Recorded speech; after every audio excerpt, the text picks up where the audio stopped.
Okay, I will make a short introduction about the topic and about our speakers, and then we will start our roundtable. It's a bit off. Έχει λίγο θόρυβο. Μπορεί κάποιος να πει έξω. Να σταματήσουν την φασαρία και να έρθουν μέσα. Okay? Next. Okay. The panel is Roundtable Oral History and Biographical Research. The panel is co-organized by the Greek Oral History Association and the RC38 Biography and Society of the International Sociological Association. We have the pleasure to host two eminent scholars whom I will present shortly. We will have also the opportunity to listen to Yorgos Tsolis, Vice President of RC38, who first suggested the idea of this panel. But let me first say a few introductory words on the two strands of social research which we will bring into dialogue, hoping it will turn to be an inspiring dialogue, as the title says. Oral history and biographical research share an interest in life stories as a gateway to understanding both the past and the present. Both strands attach great importance to the meanings attributed by narrators to the events they witnessed during their lifetime and to the interpretation of these meanings. Sharing this common ground, pioneering sociologists and social historians such as Paul Thompson, Daniel Berthaud, Martin Coley, Franco Ferrarotti, and Joseph Chalasinski got together in 1978 as an ad hoc group on the life history approach during the 9th World Congress of Sociology in Uppsala, Sweden. These meetings led to the publication in 1981 by the ISA of a seminal volume edited by Daniel Berthaud and entitled also Biography and Society. In this volume, both Berthaud and Thompson explained what led them to the life history approach.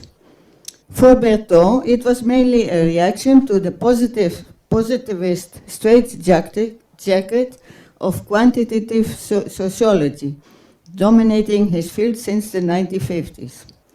Indeed, in the post-war period, sociology had abandoned altogether the interest in life stories which had been so popular in the early days of the Chicago School, in sharp contrast with anthropology, where the life story had been and remained a standard tool of fieldwork. For Paul Thompson, this new interest in life stories was related to the history from below trend, which had developed among social historians in Britain since the 1950s. These pioneering historians and social scientists tried to compensate for the lack of evidence in traditional archival sources concerning the experiences and perspectives of ordinary men, women, and children. Through oral history, in-depth interviews, they discovered not only factual information lacking in the documents, but also the perspectives of their interview partners about what they believed had mattered most in their lives. During this journey of discovery, they needed to escape another straitjacket, that of professional historians trained in the documentary method of Leopold von Ranke. Both these challenges are analyzed in detail in the first edition of Paul Thompson's The Voice of the Past, which was published also in 1978. The early collaboration led social scientists of both strands to set up a specific research committee, RC, within the International Sociological Association, namely RC38, Biography and Society. Subsequently, however, the two approaches separated organizationally. In some countries, separate associations have been created, while in others, such as in Greece, researchers of the two approaches coexist within the same organization. The purpose of this roundtable is to look back at the relationship between oral history and biographical research over time, to highlight commonalities and differences, and to examine the prospects and gains that could be brought about by enhancing the dialogue between the two approaches and the joint partnership of their members. Now let me present our speakers. First, a few words about me as moderator of this panel. I got involved in oral history at the end of the 1970s, so I belong to the same generation of oral historians as Berthaud, Thomson, Portelli, Bornat, Gabriele, von Plato, and so many others, all of whom I met at our international oral history conferences and workshops. In those early days, as explained earlier, we all felt we belonged to the same research community, but also to a movement for change, not only in the academy, but also in our societies. Through the 1980s and 1990s, I have done oral history research on the Greek 1940s as an independent scholar. From 2000 to 2015, I have taught oral history and social anthropology in this department where we are now. I'm a founding member of the Greek Oral History Association and served as its chair from 2013 to 2023. Now, Lindsey Dodd is an independent oral historian, member of the editorial team of the British journal Oral History. Until 2023, she has taught modern European history at the University of Huddersfield. In her work, she has focused on childhood memories of the Second World War in France. Her publications on this topic include French Children Under the Allied Bombs, 1940 to 1945. I show in the book, okay, 2016. And as co-editor, Vichy, France and Everyday Life, Confronting the Challenges of Wartime. In her latest book, entitled Feeling Memory, there it is, Remembering Wartime Childhood in France, she has revisited her interpretations of wartime childhood memories by focusing on feelings and emotions as core aspect of the process of remembering, listening, and understanding of past experiences. Gabriele Rosenthal, Emerita professor at the University of Göttingen, where she has taught methods of interpretive sociology. And she is widely known as one of the founders, with Fritz Schütze, of the methodology of the biographical narrative interview. Therefore, we are very happy we can welcome in Greece Gabriele Rosenthal, and we wish to thank RC38 for making this possible.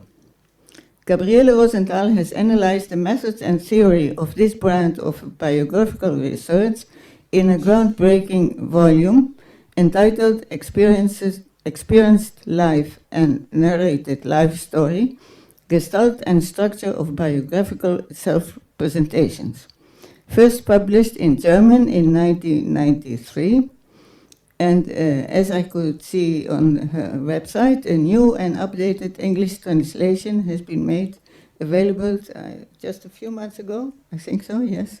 So we are very happy about that. In her early work, Gabriele Rosenthal has applied this method to study the difficult memories of World War II and their transgenerational transmission. Members of the Hitler's Youth, Nazi perpetrators, German bystanders, and Holocaust survivors. An extremely interesting example of this work is the volume entitled The Holocaust in 3 Generations, Families of Victims and Perpetrators of the Nazi Regime, 1998. Over the last 2 decades, Gabriele has moved her research field to biographical research in the Global South, focusing on topics such as migration, ethnic conflict, and the transgenerational memory of slavery. Actually, she's just back from fieldwork in Brazil. In Greek translation, the method of biographical research suggested by Rosenthal is analyzed in a long article in a volume edited by Yorgos Tsolis and Irini Shuti and published in 2013. Yorgos Tsolis, professor of sociology at the University of Crete, has in fact made a major contribution to the methodology of qualitative social research in Greek academia, especially concerning the biographical narrative interview. Unfortunately, Yorgos could not be with us in person, but he told us that he would be happy to make a few introductory comments on the ideas for this panel. So we would like now to pass the floor to Yorgos. Thank you, Riki. Dear colleagues, on behalf of the Executive Committee of RC38 Biography and Society of the International Sociological Association, I would like to welcome you to today's Roundtable. This year, RC38 is celebrating the 40th anniversary of its establishment. Among the founding members of RC38 in 1984, alongside colleagues engaged in biographical research such as Franco Ferrarotti, Erika Herning, Martin Colli, and Daniel Berthaud, were also prominent representatives of oral history, including Paul Thompson. Later, the oral history researchers left RC38, but these two approaches continue to have a very constructive dialogue in various ways and in various fora, one of which I would like to mention is the scientific journal BIOS in Germany. In Greece, we have a very close relationship between oral history and biographical research, and the Greek Oral History Association freely accommodates both approaches. In recent years, for various reasons, there has been a growing interest in both oral history and biographical research internationally. For instance, at a conference organized in September 2024 by RC38 in person in Budapest, titled Biographical Research Quo Vadis, we initially received around 90 abstracts. And for the 5th ISA Forum of Sociology that will take place next July in Morocco, we have already received 147 abstracts for the session organized by the RC38, although the conference will also be held in person there in Rabat in Morocco. All the above mentioned reinforced the idea we had and discussed at the RC38 business meeting at last ISA conference in Melbourne to organize a discussion on the dialogue between oral history and biographical research. This idea was very positively received by the Greek Association of Oral History and those we decided to organize this round table at this conference. That's a little context on today's event.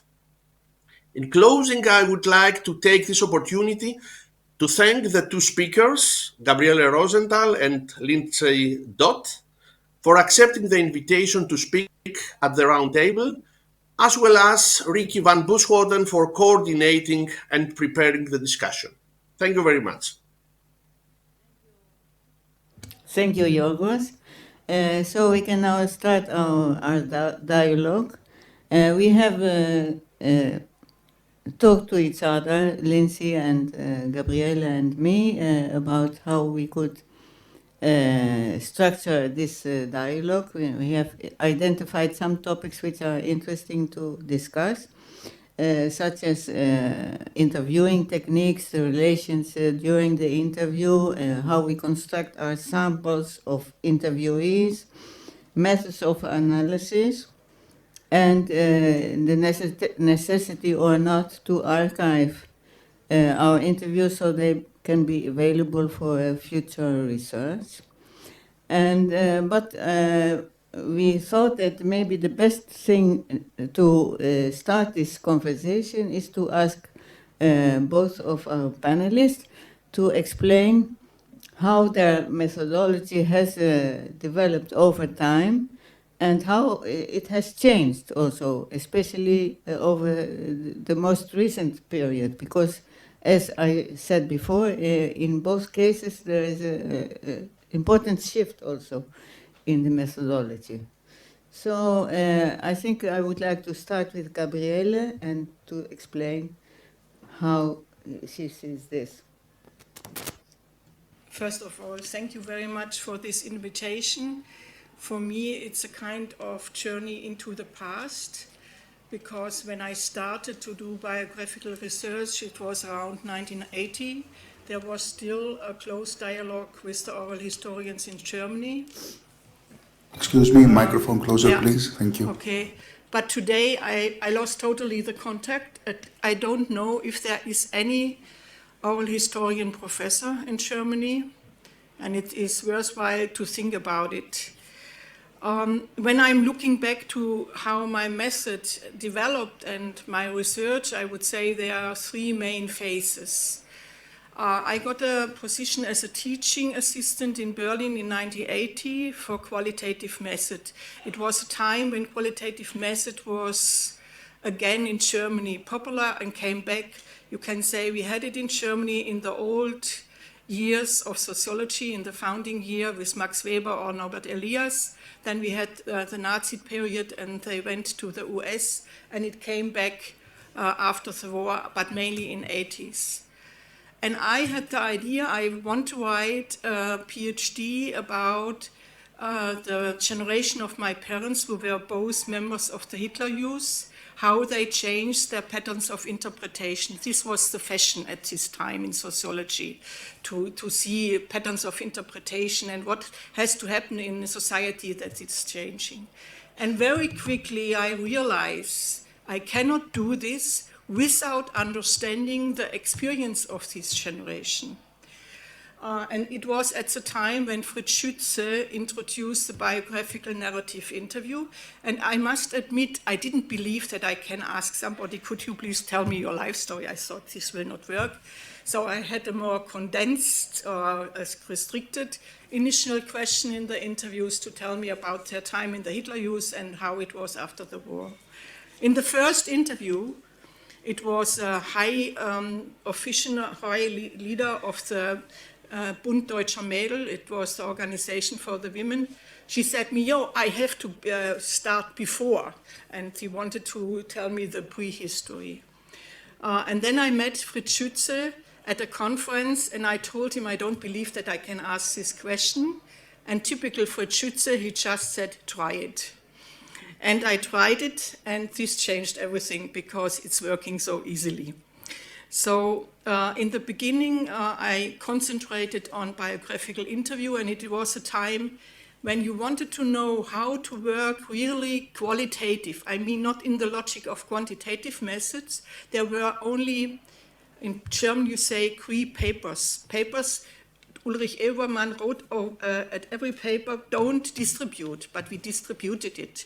So, and I was strongly influenced by Ulrich Oebermann because I'm coming also from psychology and psychoanalysis, and this has something to do that I was not so satisfied with the way Fritz Schütze is analyzing the interview. I followed his way of the method. So I started to combine it, and it was the beginning of the way I'm analyzing life story till today. There is not so extremely much change.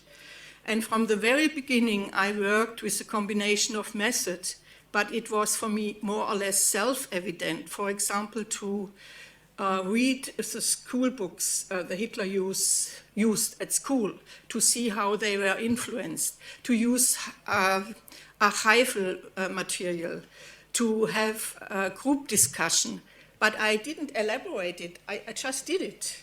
And it was not usual for sociologists. I was strongly accused that I'm going to an archive. So we have a very strict definition, what is sociology and what is history. And I would need a longer paper to explain. It has a lot to do with the Nazi period, not looking into the past.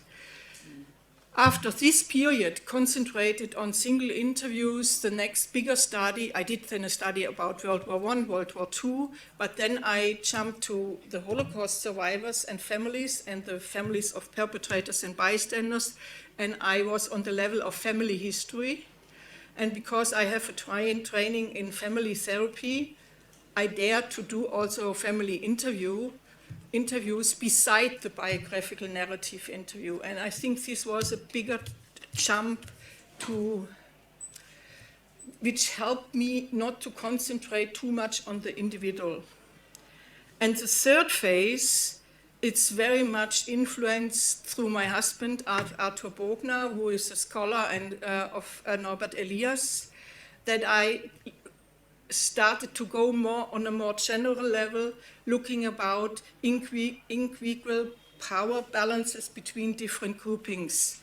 And to be oriented on Norbert Elias means that you are more concentrated on the power chances different groupings has, and this means methodological,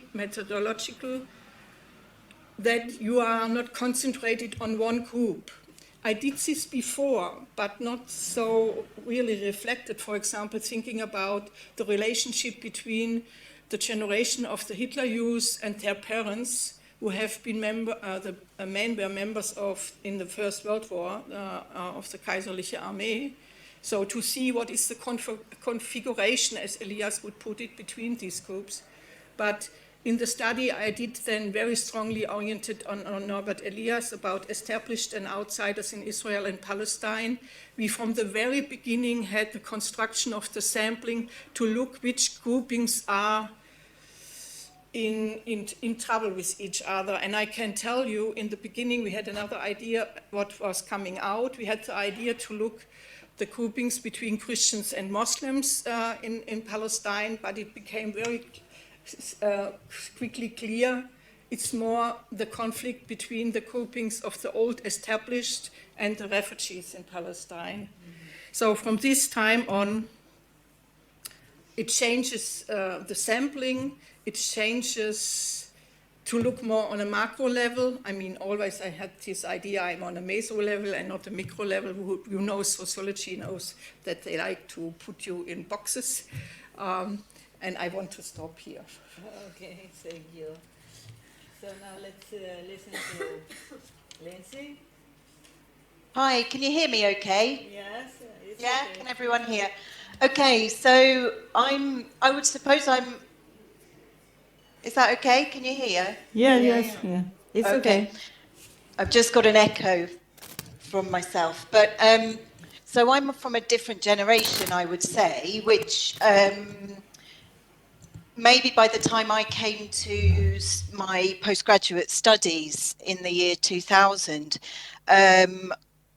those ideas around oral history that Riki was talking about at the beginning, and the kind of seeds had not only been sown for a disciplinary approach to oral history, but when I was at the University of Sussex and I did a master's called Life History Research, and we studied oral history with Alistair Thompson, but we were also looking at other biographical approaches. And in fact, I wrote a big essay on Daniel Berthaud and the biographical methods that he employed. So I think at the time that I was studying and learning to do oral history and be an oral historian, we were very much imbued with the ideas that had come out of the Uppsala Conference and the Essex Conference in about 78 and 79. And I think we were very much in what I might call a Portellian post-positivist view of doing oral history. I think Alessandro Portelli was a huge influence and still remains one, but there were other characters and ideas, Michael Frisch bringing in ideas of sharing authority. It was that generation who was inspiring my generation to be oral historians. I come from a history background, but I was unsatisfied with documentary history. I was excited by the possibilities of oral history, and I went on to become, I think, an oral historian rather than a historian. I taught history for 15 years in universities, but I never truly loved teaching history. I loved teaching oral history. And so when I came to do doctoral research in 2007 to 2011, which this book, French Children Under the Allied Bombs, was the product of, I followed the rules. So those rules were the rules that I understood oral history to be, in terms of doing my own recordings, having a sample that was representative of something that conformed to a set of criteria that I had defined in advance.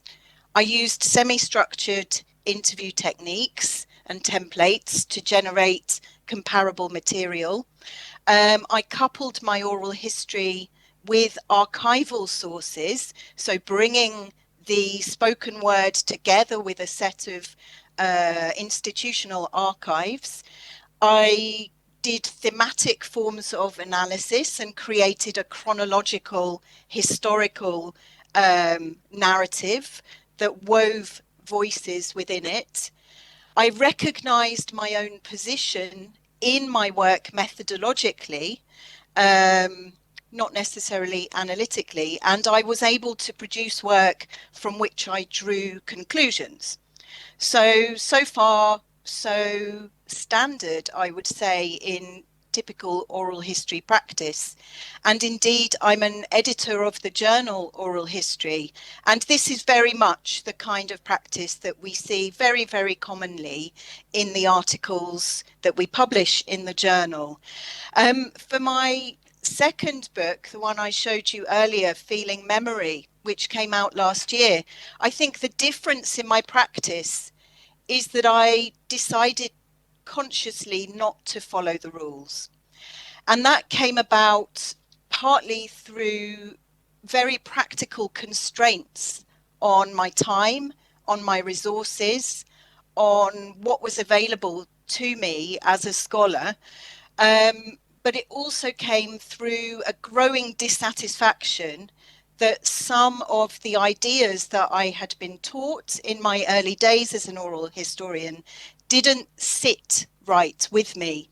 So, for example, the idea that we had to go beyond facts to find meanings, which comes from Portelli's work, and it's such an inspiring idea, but I didn't know what these meanings were. What is a meaning?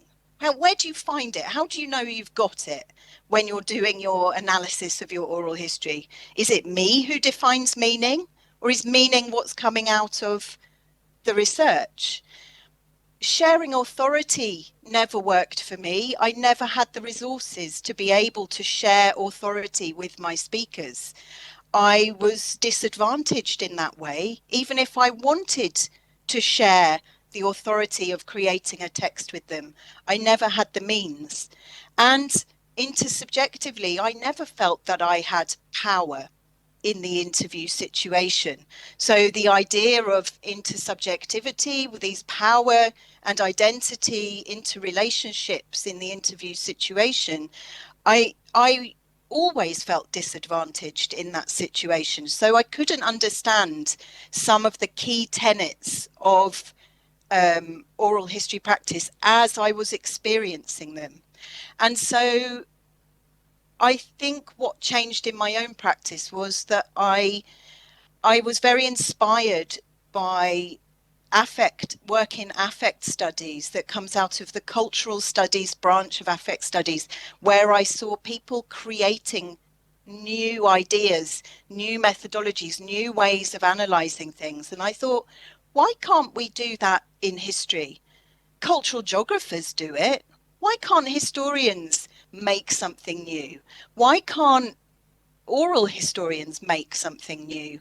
And so in my second book, I really was inspired to throw away some of the rules from oral history and adopt different types of techniques, which maybe I will will come into what I'm going to talk about across the course of this conversation. So I'll leave it there for now, Riki, but just to say that even oral history itself can sometimes feel quite constrained, that there are a set of expectations.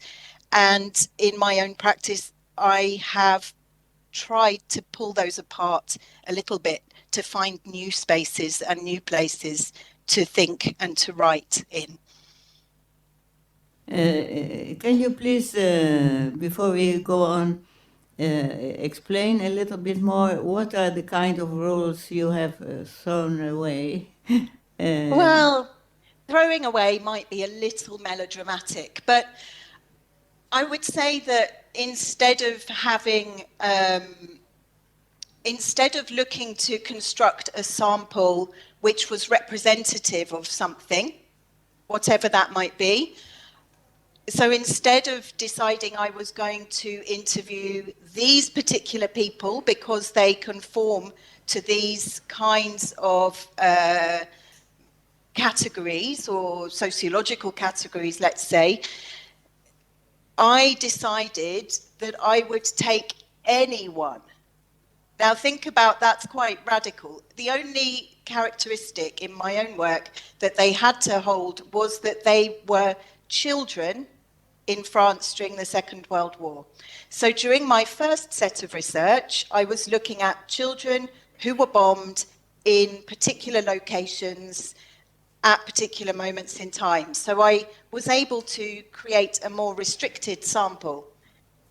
With my second set of work, I understood that it was impossible to record the stories of every child. It was impossible for me to think about why some children's stories would be more important than others. So instead I went for any children, and I created a sample that was hugely heterogeneous. And it was through heterogeneity within the sample that I expected to find, and I did find, interest, variety, and different spaces and places to take my analysis to. So around the idea of sample, around the idea of coupling oral sources with documentary sources. In my second book, there are no documentary archival sources. It's a book that is purely based on spoken interview material. So I pulled away the safety mat of the archive, and I worked only with this very slippery material that was a very heterogeneous collection of spoken narratives. I didn't produce a chronological narrative as a response, as an output. It's an effective discussion. The book is organized differently to a typical historical account of things. And I put myself very explicitly into the analysis of the writing. So I recognize my own role as the tool by which the analysis of the oral history takes place.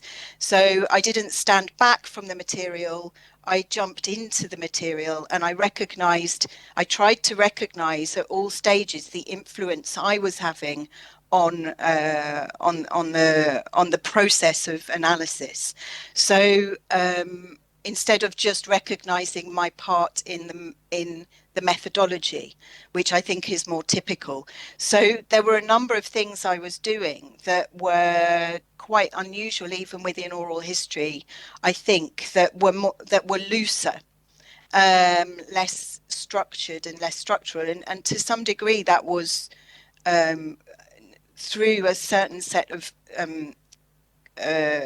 material constraints that were around me, but it was also a conscious reaction against some of the rules, let's say, and I use that term loosely, some of the rules and the ways of going about oral history that I found quite restrictive.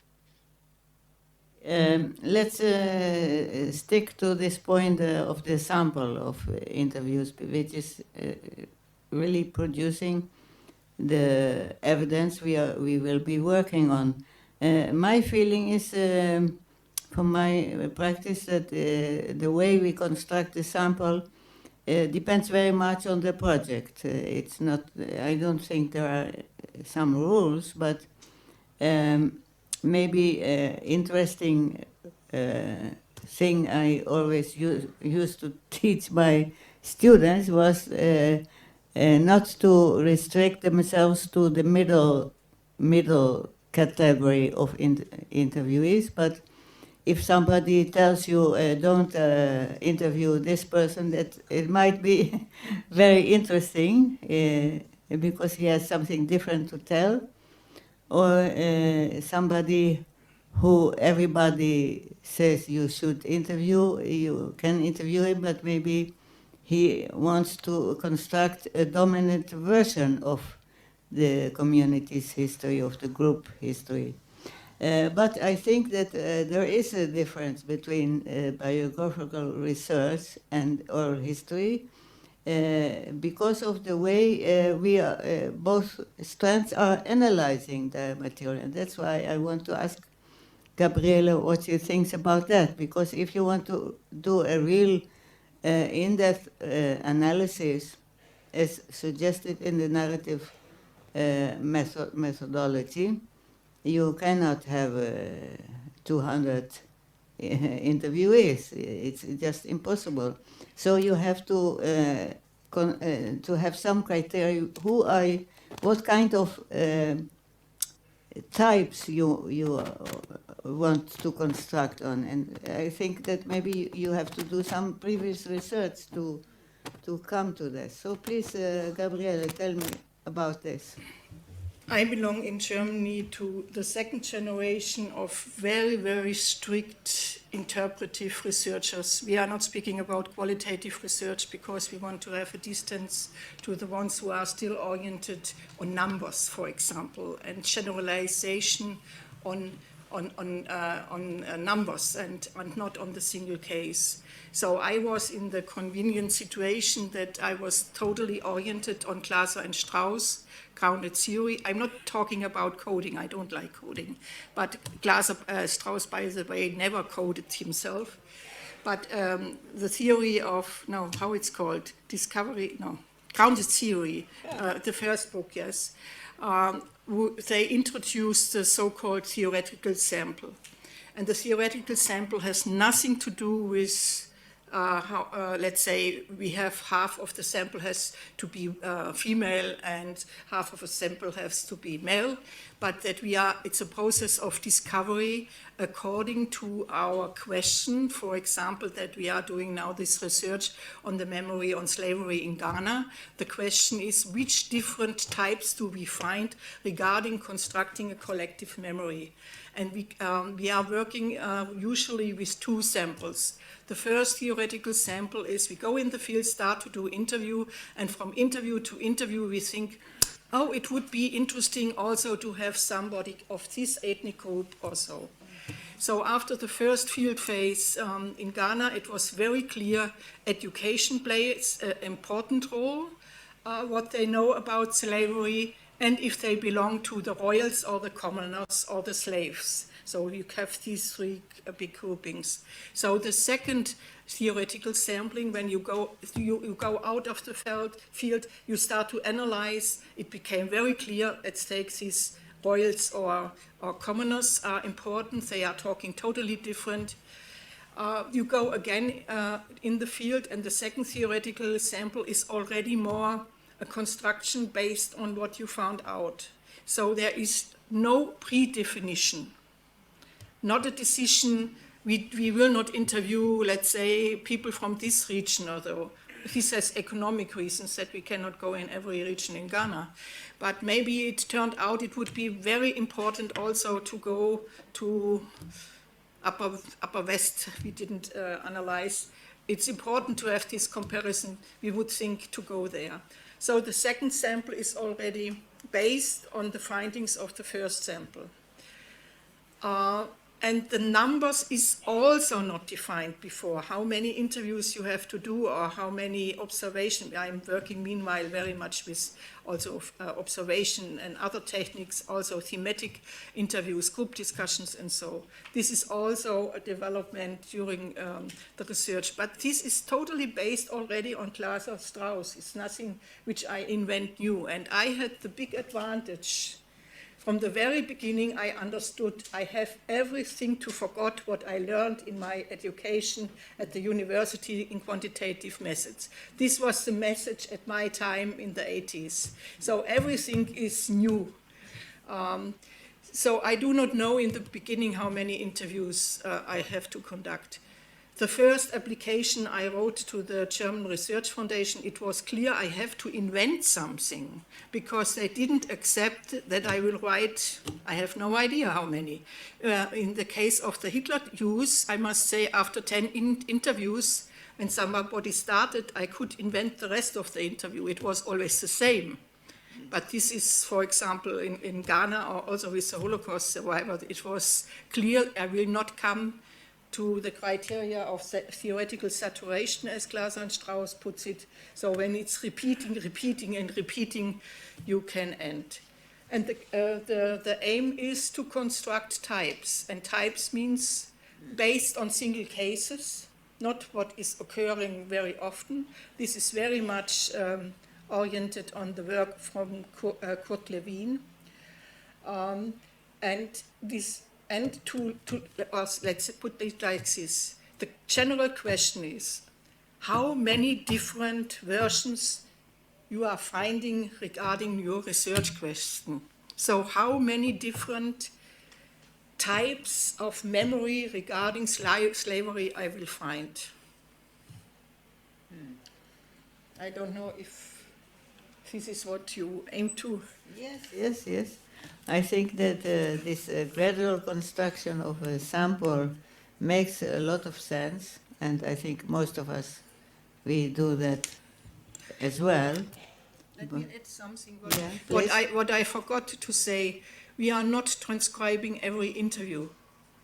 We write very, very detailed memos. I must speak in we because I always work in groups. We are writing detailed memos. Based on our memos, or you can say protocol, we decide which interview we give to transcription and translation. Because you will not manage to analyze 100 interviews, not in the way we analyze the interviews. Okay, so that's important clarification. You make many more interviews than those that go in-depth in analysis finally. Because in Lindsey's research there are many interviews which are all taken into account, or most of them. What do you think? Yeah, and so there are a few strong differences, I think, there. So I also worked with Glaser and Strauss and the idea of grounded theory when I was studying oral history in the early years. And I think this idea of theoretical saturation, it was very useful for me when I was doing the first research on the bombing, so that the research that I did for the book about children and bombing, I was able to construct types of responses to having been bombed.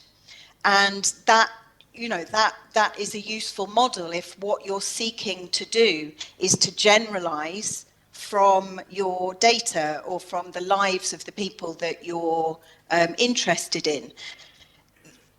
The difference, I think, with what I have attempted to do later, I think, is that it's not always necessary to be trying to construct types. And the idea of individuated experience, so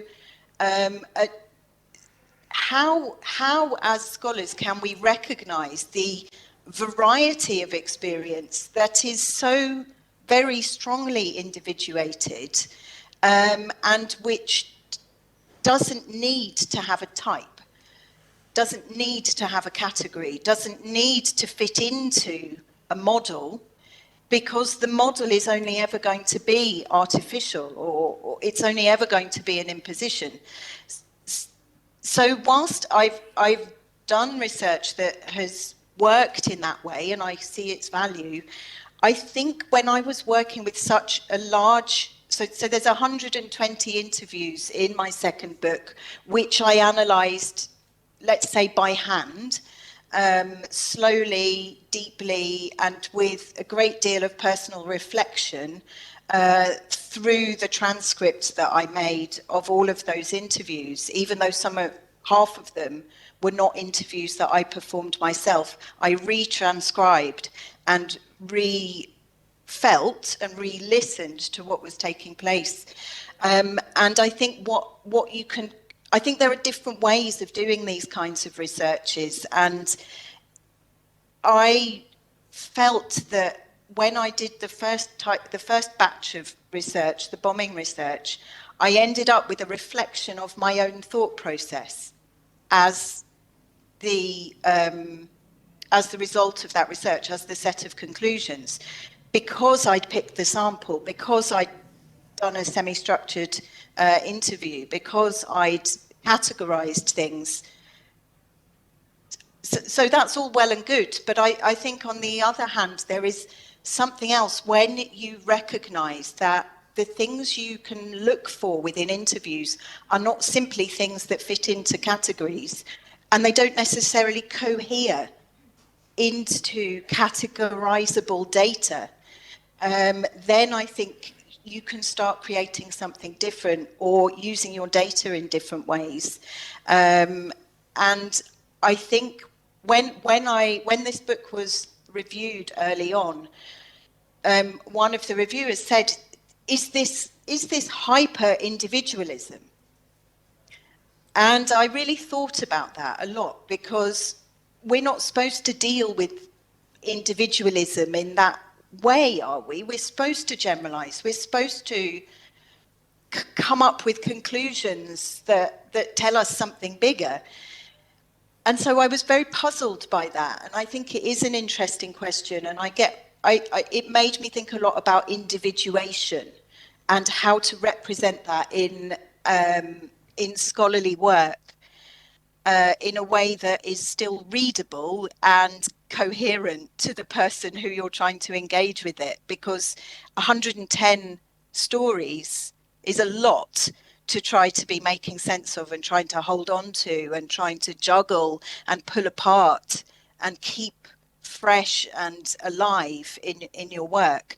But that was what I think I was trying to do. And to do that, I had to move away from types and categories and those kinds of ideas. But I recognise what I was doing was quite unusual, even within oral history. Yes, please. It provokes me. First of all, types are not categories in my understanding. I would not say that we put them in categories. I think you are not able at all, in my understanding, based on Alfred Schütz, not to speak about types. In the moment when you say this is a sad story, you are in a typification. So how could you avoid typification? And I think it's necessary to reflect. And of course, sometimes it makes not the sense to say, like in my dissertation, in the end, I had 3 types, and it's very clear that in this sample, we have this clear distinction. Sometimes it makes no sense, but without typification, it comes not out. And what I can clearly say, my aim is developing theory, and therefore I need it. I need in order to generalize, and this is a really, really strong need I have as a sociologist, that I come to theoretical consideration, and I cannot do it without types. No, I agree. I agree with you, and I also agree that you're entirely correct to say, you're automatically putting things in types. I have sections of my work where I'm talking about time in memory. So I'm automatically collecting together something to do with time. So of course, I accept that entirely. But that's where I differ from you, because I'm not a sociologist. So I'm not interested in theory, or I am. That's an over exaggeration, but I'm not trying to generate theory. I'm trying to tell stories about people and their lives in the past. So maybe that's me as an oral historian. I could be interested in processes, and I am. I could be interested in generalizing, and I am. But I think where sociology and history, or perhaps oral history, are going to differ is it precisely in that area that we've got to here, to do with what's the ultimate goal of what we're trying to do. And I don't think for me it's been ever generating theory, and that's just a difference in the disciplines. Okay, maybe we can say also something about interviewing techniques, but I think we need also some time to ask the audience if they want to intervene as well. So about interviewing techniques, I have tried this as well, the open question, but I think it's very difficult to keep silent for such a long time. I never managed, but I agree that it's very good to begin an interview like this, to see what are the points of reference, how they think about their own lives, and keep it completely open in the beginning. But I wouldn't be able to have such a long session without saying, and we always try to keep contact with our interviewees, etc.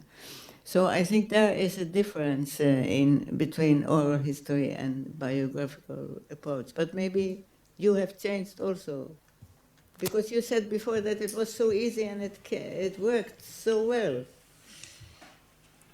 Yeah, it worked well, but you have to see why it's working well, because sometimes you get a very long narration. The longest I had were in 3 meetings, 12 hours initial narrative without any question. And it was clearly a defense mechanism, because this man, according to my assumption, was in charge for bringing Jews with the train to the east, and he didn't come over 42. So for 12 hours the time before. Okay. So what I not changed, when I do a narrative biographical interview, I also do other forms of interview. In the beginning, we have an initial question, and we try to wait till they come to an end. And this can be 5 minutes, but it can also be 5 hours. And for me, it's what changed is that we are not only asking for the life story anymore, we ask for the family history and the life story, and sometimes also about the Hamula, I mean the clan also to the extended family. This changed, but the listening part is the same, and it's a part where we are developing our questionary. So it's not only listening, it's really hard work to make my notes and developing a guideline for the second part. And I mean, sometimes I also break the rules. Rules are for breaking, of course. But my students have, in the first interviews, to stay to the rule. I was taught you can break the rule if you know the rules. So first to follow the rules, and then you get a sensitivity, sensible feeling for when you can break it. And the third part is that we are asking all the topics which was not brought up by themselves. And this is in the process of analysis very, very important for us. For example, in Ghana, the people are not telling you something about the trans-Saharan slave trade. But when we ask about it, they can... No. They concentrate on the transatlantic, because then the whites are the slave traders and not the blacks. But they are not talking about the trans-Saharan slave trade. But when we ask them, they know it. Mm-hmm. Yeah, and they have it also in their language, that they say, yeah, these Babatu and so, these are the big heroes in quotation mark of the slave traders. They come from the north, and I have one interview, he said he is an Arab. So it's there, but not in a manifest level. So what is important for the analysis to see which topic comes by the interviewee, him or herself, and what I have to ask. Here I didn't change. Mm-hmm. The only thing what is new now in Ghana, I start to be more provocative. That I say, I know that your tribe was also involved in slave trade. Yeah, I mean, I start to bring my knowledge in the end in order to provoke them. This is new, but it's based on 40 years, no, more than 40 years of experience. Okay. Before I give the floor, the opportunity to ask questions or say remarks, I would like to mention another point which I think there is really a common approach in both oral history and biographical research in the way of analysis. Of course, there are different ways of analysis, but what is important both for oral historians and for those who do biographical research is to separate the life history and the life story. So what are the events in somebody's life and how he makes a story about it. And because the first way to understand the meanings of this story is to set it against the background of the whole life, the events of a life, what this person has lived, which can be from the information he has given in his own interview, but also from other information we have from our field work or from other sources, etc. So I don't know if you agree to that. But there are only 10 minutes left, so maybe somebody wants to raise his or her hand and to ask something and to bring up something else.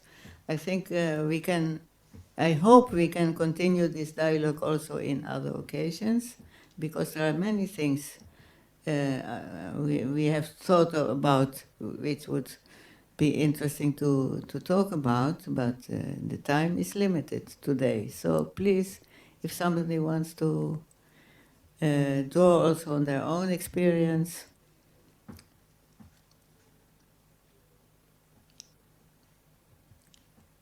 Yes, please. Okay.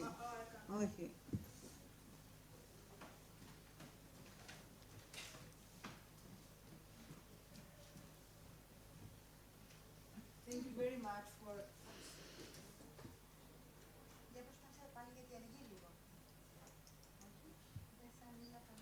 Take this one.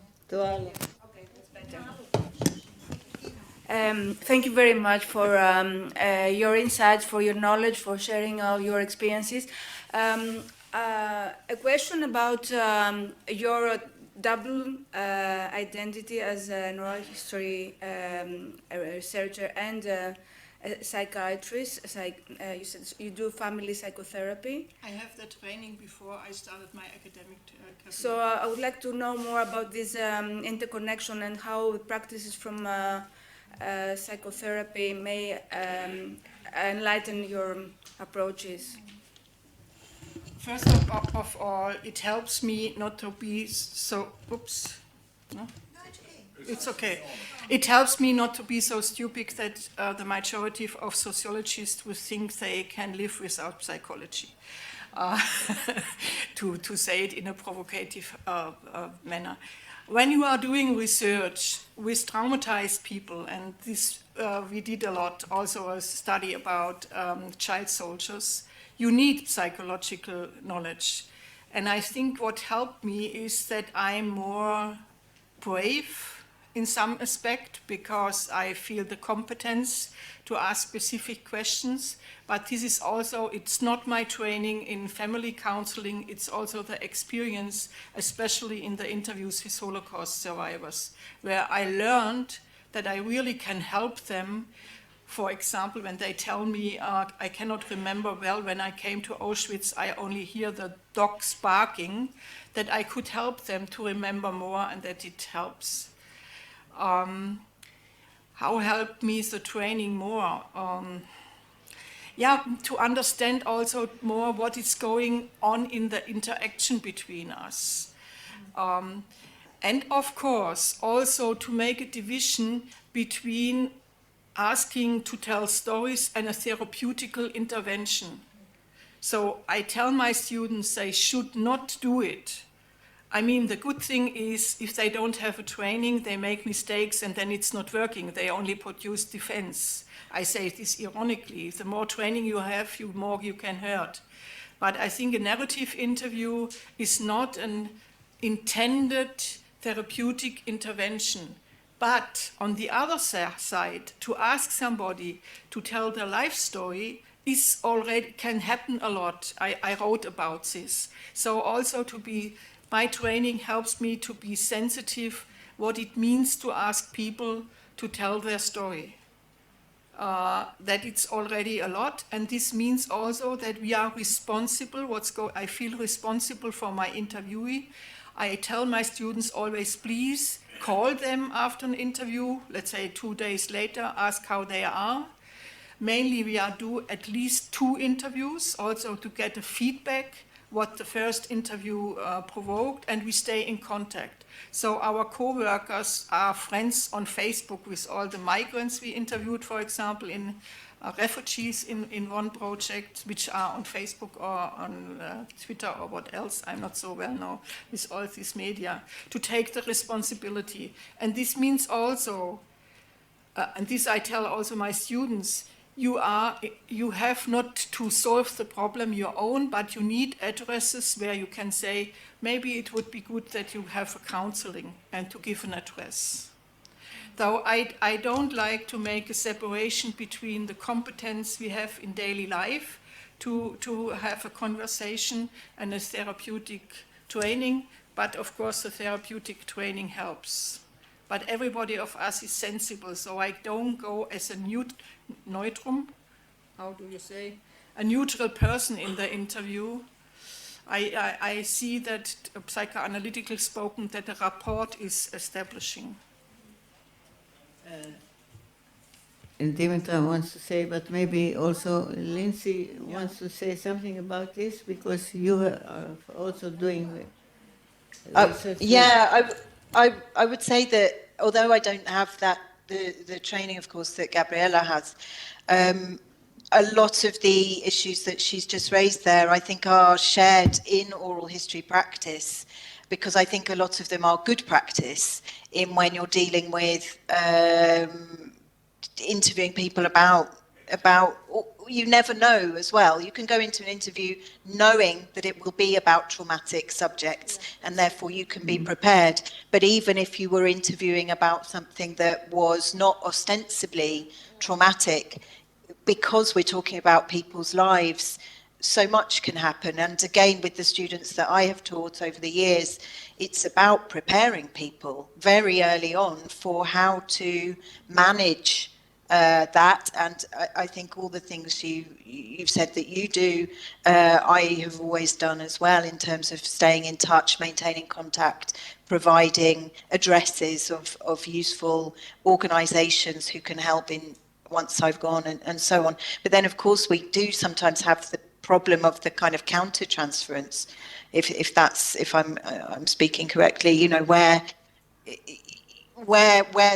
we start getting involved as well, and those things can be quite hard to manage. And it's partly why I've used a lot of archived oral history, because I find it separates some of that emotional, it creates an emotional, there is an emotional distance between me and what I find in an archive compared to me and the person who's in front of me being interviewed. And that, for anyone who is reasonably new to doing this, making use of archived recorded narratives is a fantastic resource that I think we don't often make sufficient use of. We archive stuff and then we leave it in an archive, but there's so much wonderful material there that can be used, and it you know, I think some of those psychological issues are not so much on the researcher's shoulders in that case. Dimitra.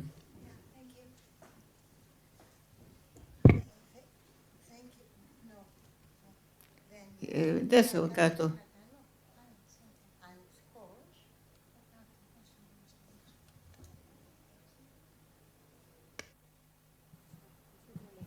Thank you both so much. It was very illuminating, your insights, very useful.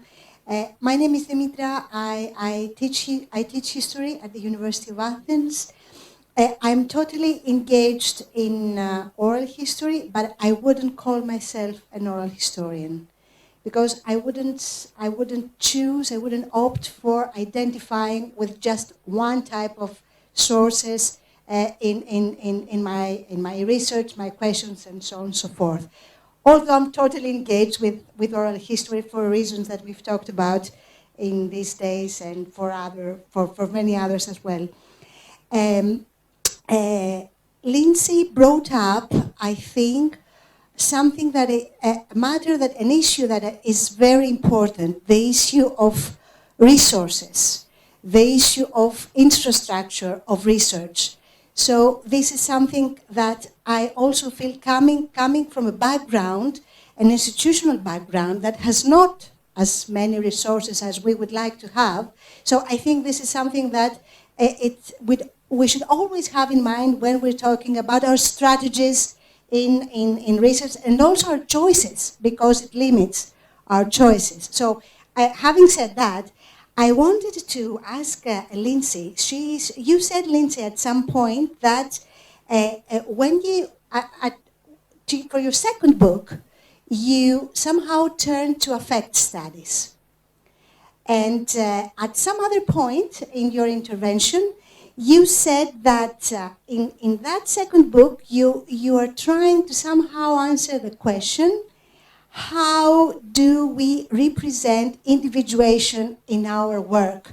In other words, how do we represent the variety of experience that we're studying? So I would like you, if you'd like also, to elaborate a bit more on this turn to affect and the representation of individuation, the variety of experience in our work. How do you combine these things? How does this turn help you to do the individuation representation? Thank you so much. Positive, about the same. So it's different. Okay. So Lindsey. It's a huge question that I don't think it would be fair of me to answer at length, because I think you probably all want your dinner, but because I think you're a bit later on there. But affect studies was for me like walking into a different dimension, and where a part of the world where things speak very differently to each other.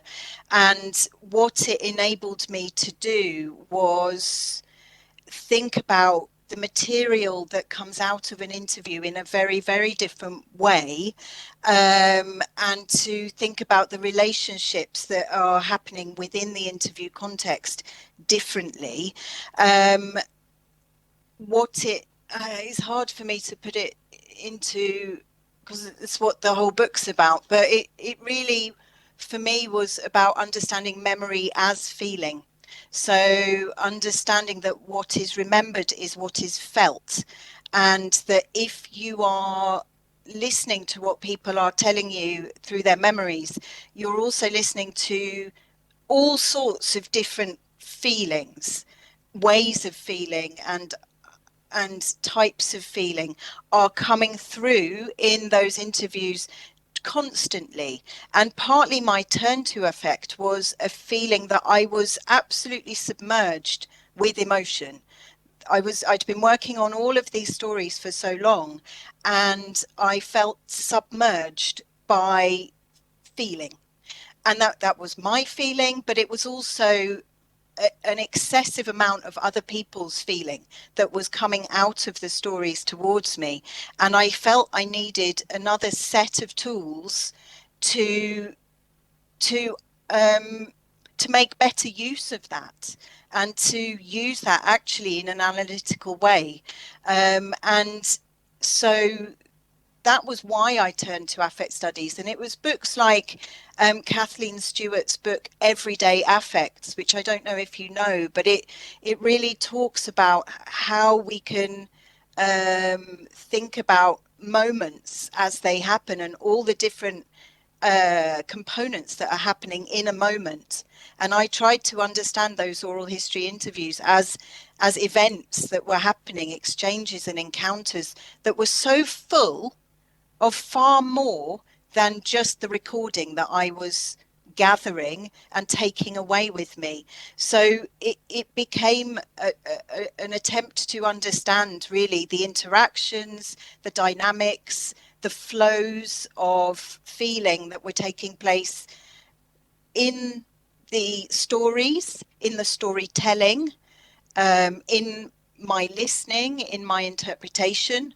And so that was the kind of effective side of things. And it became, I think, for me, very, very interesting. And it added a new dimension to what I was doing that I found fruitful and exciting. And in terms of the individuation, I couldn't help but go there. It seemed as though to do justice, I wanted to do justice. I think there was that sense in what I was doing that I knew when I'd done the earlier research, I'd only been able to focus on, because of the topic I was working on, tiny parts of the interviews. You know what it's like when you record an interview. It's so long and full, and it's full of life and depth. And when you perform, you know, you write your book or you write your articles, you use such small parts of those interviews. And that seemed a shame to me. And so this idea of trying to get more at individuals and individuation was an attempt to do justice to the depth and the scope of people's lives, rather than just focus on the things that I was interested in.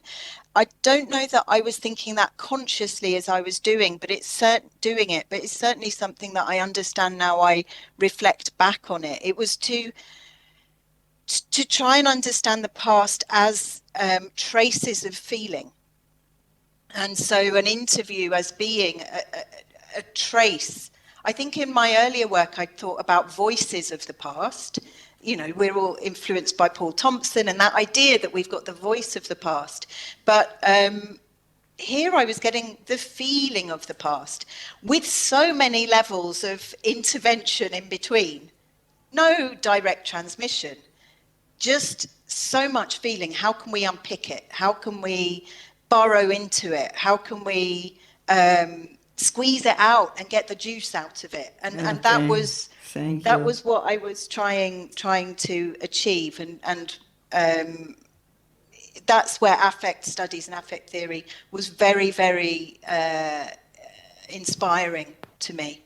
Okay, thank you very much for explaining this. Positive, will you put your last remark, maybe? Okay, but also I saw Dimitra, but you decided because you might be very tired. For how long do you think we can go on? With, 10 minutes? Yes. 10 minutes, okay. If it's okay with you. It is a great privilege to have you here, the three of you, and discuss about, I listened to you talking about the two methods, let's say, ways of dealing with life stories. And I would like to thank you, Gabriele, for being here with us, and it's a great honor. I have a question for Gabriele, and for Riki, because it's also, but a different question. The students are very fascinated when they get to know the biographical approach. And since you are here, I would like to ask you if the psychoanalytical concepts and approach came from the way you read the interview, not the life story interview, not horizontally in order to compare, but from this, from the vertical, if it makes sense what I'm saying. So that the essence, I think, for the interpretation is to read this the interview itself in its own terms. So, and if psychoanalysis or trauma or these concepts came from this reading. I'm not sure if I understand it correctly. You mean that I have this one step that I reconstruct the gestalt of the life, the narrated life story in the sequence, how it comes. This has nothing to do with psychoanalysis. It's a general hermeneutic rule that the sequence of a text produced the meaning. And this was also by Fritz Schütze introduced. I mean, my background from psychology and also psychoanalysis and family therapy was the choice that I oriented myself more on Ulrich Oevermann, who is a sociologist, but with the aim to reconstruct the latent structure of a text and not only the manifest. And here, of course, Freud comes into the play, but I'm not using psychoanalytical concepts in my analysis. First of all, I had to learn to hide it because it was a blockade in my career. In Germany, you should not talk about psychoanalysis, it's bad. So I learned to hide it. I also hide it in front of my students. And the other thing is, because I have this family training, it was during my studies, I like to use more descriptive concepts, for example, from Helmstierli, like bounded families, of concepts which are not so highly theoretical from psychoanalysis, but to see what's the difference between denial and not wanting to know, for example, and suppression. Verdrängung heißt suppression, or repressing. This is in my mind, but as I said, I hide it. But the sequential order to reconstruct it is influenced by hermeneutic, that we have to see the text in its sequence. What is clear, what's the difference in my method to other methods in Germany is that I have this strict distinction between the life history and the life story.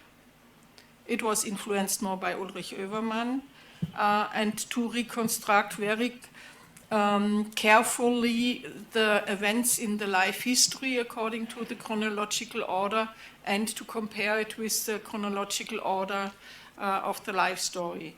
And reconstructing the life history also means a lot of archive and historical work. Very much. It's the longest process in the analysis. And it's not only the data of the individual, it's also to look to the historical context they are telling. And this is a lot of work. Okay, Dimitar. The question is the global approach, for both of you maybe, but if we have time, if it is possible now, using a global approach to do a project without collaborating, because like your work, Riki, with Danforth on the children of the Civil War, it wouldn't be possible to do this multi-local ethnography alone, or would it be? Yeah, but I don't understand what you mean by global approach. I mean the interrelationship between the places, the different locations that people are, Okay. Moving and in their lives. Multi-local research. Yeah.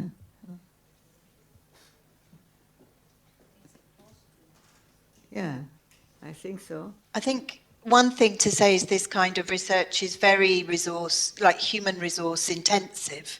And I would agree with that point that what I've done been able to do in my research career has been very circumscribed by very limited resources, very limited funding, very limited time allocated or given to me by my institution to permit me to do research.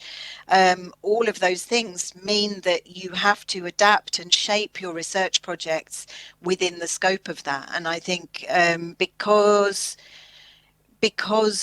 I want to work in a personal way as well with the stories that I'm working with, I personally have always found it very difficult to work on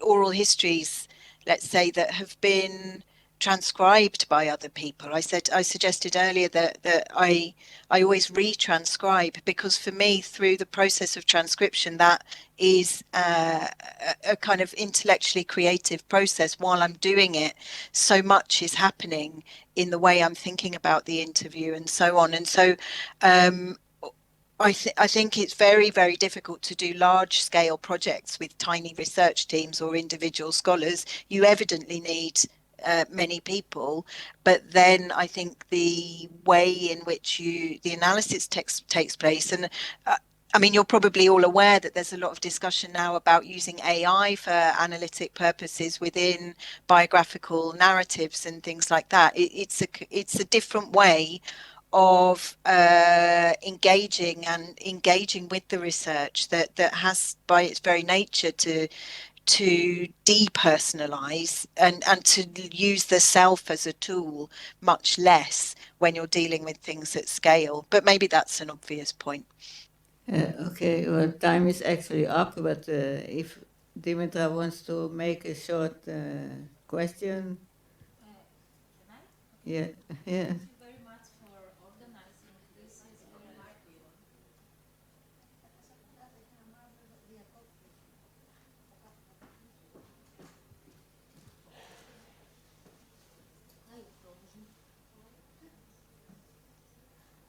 Τώρα. Okay. Thank you very much for organizing this discussion. It's very helpful to see different approaches to collecting life stories. I was wondering, as an anthropologist who spends time with people, and life stories are integral into this time spending, so they come out of the field somehow in the daily life. I was wondering whether you spent time with people outside the interview, and if so, whether this becomes important material or an important aspect into your analysis. It depends how it's developing. So we are staying in the field, we have contact with other people, but it's really a strict principle for me, the openness, which kind of methods, in which sequence I am doing. Let's say we stand in front of a refugee camp in Melilla. We wanted to do individual interview, and then we had a group of Syrians, and we decided to have a group discussion. Then it can happen that one of the interviewees speaks Arabic and very good English, and we ask him to be our field assistant. And then a relationship is developing. So it always depends on the field, and this is already a very important data to understand when I, let's say, in Upper East in Ghana, is there a developing of relationship or not? Who wants to speak with us? Who wants to have dinner with us? For me, these are already important data to understand the field. And the way we are working, meanwhile, I mean, I couldn't do a journey back to the Hitler Youth. This was very different to the work I did, since I did also the Holocaust studies, and the studies in Palestine is very close to anthropology. So I would say also in Göttingen, the sociologists are very old-fashioned, rational choice and quantitative. I had much more contact with anthropologists there. And there is no difference in the methods. The only difference is that in sociology, we were forced over generations really to discuss the methodology, to reflect it more. So this means the anthropologists are happy that I taught their students. I come from a faculty where ethnology and sociology and political science is together, but I don't see the difference. And I think this is very important when we start a study, to be open what we have to do, what is fitting, what is not fitting, and not to come with, Lindsey said it in a similar way, not to come with a clear structure, that the design of your field, I must say I was in the last projects in a very privileged situation because we had a lot of money founded by the German Research Foundation. That we go into the field and had the possibility to see how it's developing. A little closer to the microphone, please. Yeah, okay. But I'm more or less finished. Thank you. So I'm now going to close the session. I want to thank both of you to be here with us. And I want to close with some appetite for next session of this. Some of the questions we didn't have the time to discuss. For example, if we do our analysis on basis of a text only, or also on the recordings and on the interview relationship, or the intersubjectivity, or the interaffectivity which Lindsey brought in, I think is very important. And if we are looking for latent meanings, as in the biographical research, what does it mean about sharing authority and about ethics as well? So there are many questions which stand still open, and I think it would be very nice if we could continue this. But for the moment, there is another appetite, and that's for food and drink. And so we will stop like that. And our organization, our association is very happy to invite all the speakers to Lepi Tsipradiko. Yeah, please. Lindsey, say goodbye to us. We are sorry you are not with us. Bye-bye. Have a lovely meal. Bye. Bye.